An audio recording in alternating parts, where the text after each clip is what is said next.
नमस्कार दोस्तों।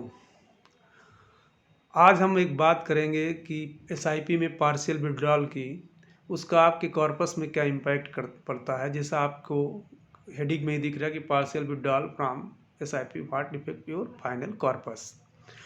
तो अमूमन ये देखा गया है कि ज़्यादातर लोग जब एसआईपी शुरू करते हैं तो वो यही कहते हैं कि हमें अभी ज़रूरत नहीं है, ये तो हम बिटिया की शादी के लिए कर रहे हैं, लड़की की शादी के लिए कर रहे हैं, या अपने बच्चों की एजुकेशन के लिए कर रहे हैं, अथवा हम अपने रिटायरमेंट के लिए, हमें भी कोई पैसे की ज़रूरत नहीं, आप एसआईपी शुरू कर दीजिए। और वो एसआईपी शुरू होती है। जो छोटी एसआईपियाँ हैं उनके साथ तो और भी बहुत कुछ होता है कि 2-3-4 महीने भी चलना उनका मुश्किल होता है, वो विड्रॉल होते रहते हैं। ये हर व्यक्ति का अपना अपना स्वभाव है। उन्हीं में से कुछ लोग होते हैं जो लंबे समय तक चलाते हैं, लेकिन सेबी और एमफी की साइट में जाकर के डेटा देखें तो ज़्यादातर एसआईपियाँ 6 महीने और साल भर के अंदर ही बंद हो जाती हैं। लगभग 50% एसआईपी 3 साल से ऊपर जो चलने वाली एसआईपी हैं वो मात्र 5% ही हैं। 5 साल से ऊपर चलने वाली एसआईपियाँ तो बहुत ही कम हैं। लेकिन यदि इन जो एसआईपियाँ जो चल रही हैं इनमें भी देखा जाता है कि पार्शियल विड्रॉल बार बार होते रहते हैं। और उस पार्शियल विड्रॉल के उनके पास बहुत सारे तर्क हैं, बहाने हैं कि वो हमको अभी ज़रूरत है, बाद में इसको हम पैसा आएगा तो इसमें दोबारा से जमा कर देंगे। वो सब चीज़ों पे वो उनकी बात अपनी जगह ठीक हो सकती है, लेकिन जो आपने टाइम इसमें दिया है वो टाइम कम हो जाएगा। और जब भी आप कंपाउंडिंग में देखते हैं तो सीएजीआर रेट ऑफ रिटर्न के साथ साथ टाइम भी बहुत महत्वपूर्ण है। तो जो आप समय उसमें कम कर देंगे उसकी वजह से आपकी कंपाउंडिंग में इम्पैक्ट पड़ेगा।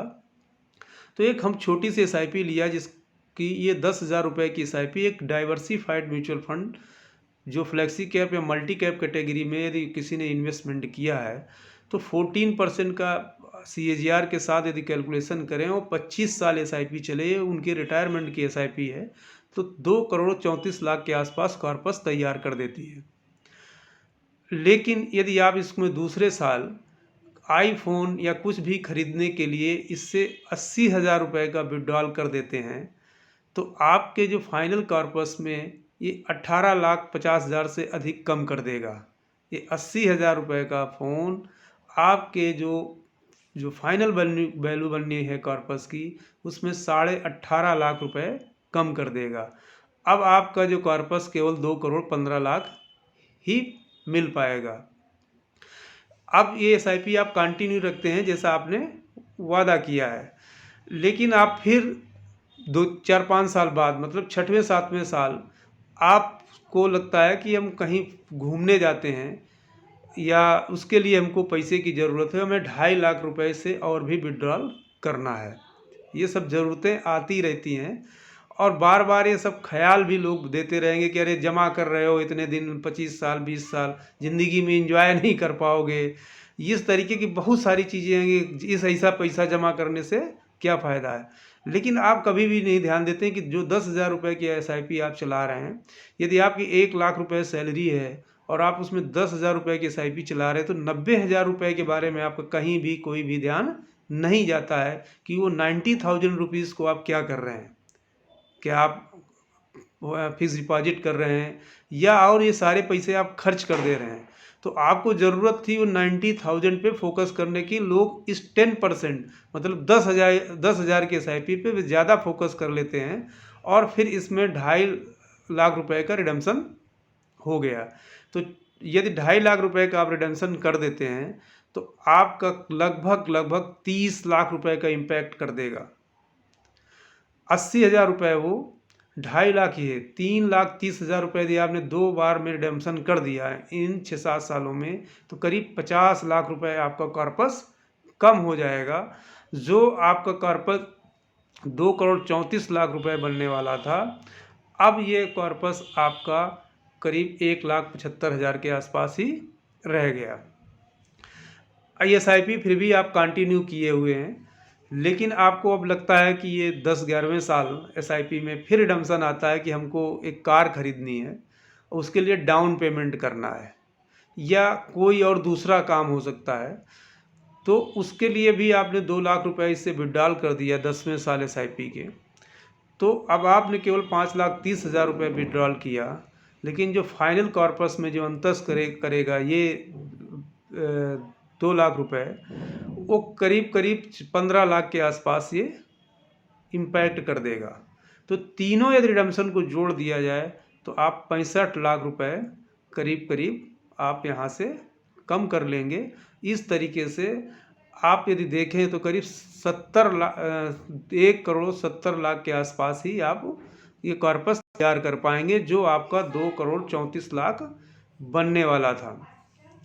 तो इसलिए जब भी आप कोई एसआईपी करें तो एक फाइनेंशियल प्लानिंग के साथ डिसिप्लिन वे में रहें। जब तक आप डिसिप्लिन, एसआईपी म्यूचुअल फंड में डिसिप्लिन बाहर से नहीं आता है, आपको सेल्फ डिसिप्लिन लेना पड़ता है, क्योंकि यहाँ कोई भी आप रिडम्पशन के लिए कोई रोक नहीं सकता है, ना इन्वेस्टमेंट के लिए कोई रोकता है, तो ना रिडम्पशन के लिए रोक सकता है। आपको समझाया जा सकता है, लेकिन ये ज़्यादातर लोग होते हैं, ज़्यादातर लोगों के साथ होता है कि वो अपनी बात नहीं मानते हैं और खुद ही अपना सब कुछ करने लगते हैं और कहते हैं बाद में हम पैसे को इसमें फिर से लगा देंगे। इस तरीके से वो एसआईपी से रिडम्पशन करते रहते हैं। हाँ, ये 25 साल की जर्नी काफ़ी बड़ी होती है, इसमें कई तरीके के वित्तीय संकट आ सकते हैं आपके पास। यदि कोई रियल में बहुत ज़्यादा ज़रूरत है तो विड्रॉल करना चाहिए। यदि छोटी मोटी ज़रूरतों के लिए है तो आप कोशिश करें कि यदि वो ज़रूरत टाली जा सकती है तो टाल दें, अथवा आप दूसरे भी विकल्प हैं, आप लोन ले सकते हैं, म्यूचुअल फंड के अगेंस्ट लोन ले सकते हैं। लोन्स अगेंस्ट सिक्योरिटी आजकल उपलब्ध है जो आपके शॉर्ट टर्म नीड को पूरा कर देगी। आप अपने यूनिट को प्लेस कर करके लोन ले सकते हैं, जिससे आपका जो फाइनेंशियल गोल भी बचा रहेगा और आपकी जो इन्वेस्टमेंट में कोई बाधा नहीं आएगी और आप एक ठीक ढंग का कॉर्पस अपने जो वित्तीय लक्ष्य के लिए आपने डिसाइड किया था कि उसको प्राप्त कर लेंगे। तो ये छोटी छोटी जानकारियां हैं, ये आप लोगों से हम साझा करते रहते हैं। तो जब भी आप एसआईपी करें तो अपने जो फाइनेंशियल गोल से अटैच कर दें और उसमें लगातार बने रहें। कोशिश करें कि एसआईपी में ज़्यादा विड्रॉल ना हो और उसकी समय से उसकी किस्त जाती रहे, जिससे जो भी आपने लक्ष्य निर्धारित किया है उसको आसानी से प्राप्त किया जा सके। बहुत ज़रूरी होने पर ही इस इन्वेस्टमेंट को ब्रेक करना चाहिए, अथवा दूसरे विकल्प हैं लोन्स अगेंस्ट सिक्योरिटी वगैरह, इसका भी इस्तेमाल किया जा सकता है अपनी शॉर्ट टर्म ज़रूरतों के लिए। तीसरी बात यह है कि जो भी आप इन्वेस्टमेंट करें प्लान करके करें, अपनी इनकम के अनुसार करें। बहुत ज़्यादा इनकम के मतलब ओवरलोड ना हो कि एसआईपी आपने लालच में आकर के बहुत ज़्यादा एसआईपी कर दी और उसके बाद उसको चलाना मुश्किल हो गया। दूसरा है कि यदि आप अपनी एसआईपी अपने इनकम के अनुसार करें तो फिर उसको चलाते भी रहें। और जो छोटी छोटी शॉर्ट टर्म जो आपके नियरेस्ट गोल होते हैं, जो कभी कभी पता होते हैं कभी कभी नहीं पता होते, उनके लिए इमरजेंसी फंड ज़रूर बनाएं। तीसरा है कि यदि आप अपने हेल्थ बीमा ज़रूर लें, जिससे आपकी ये छोटी मोटी जो बीमारियों में पैसे खर्च होते हैं फिर आपको अपना इन्वेस्टमेंट ब्रेक करना पड़ता है, ये भी ना करना पड़े। तो एक हेल्थ इंश्योरेंस प्रॉपर ले लें। दूसरा आप अपने इमरजेंसी फंड बना लें। और तीसरा है एसआईपी को बार बार विड्रॉल, जो पार्शियल विड्रॉल ना करें और अब उस एसआईपी को लॉन्ग टर्म के लिए रन करें, जिससे आपका एक वेल्थ बन जाए, कॉर्पस बन जाए और जो आपकी फाइनेंशियल गोल को पूरा कर सके। तो इसी के साथ दोस्तों अपनी बात को यहीं समाप्त करेंगे। आपके पास और भी यदि कोई सवाल या हों तो कमेंट बॉक्स में लिखें। ये वीडियो कैसे लगा ज़रूर बताएं और ये छोटी छोटी जानकारियाँ इसी तरीके से आप लोगों के बीच हम साझा करते रहते हैं। धन्यवाद दोस्तों।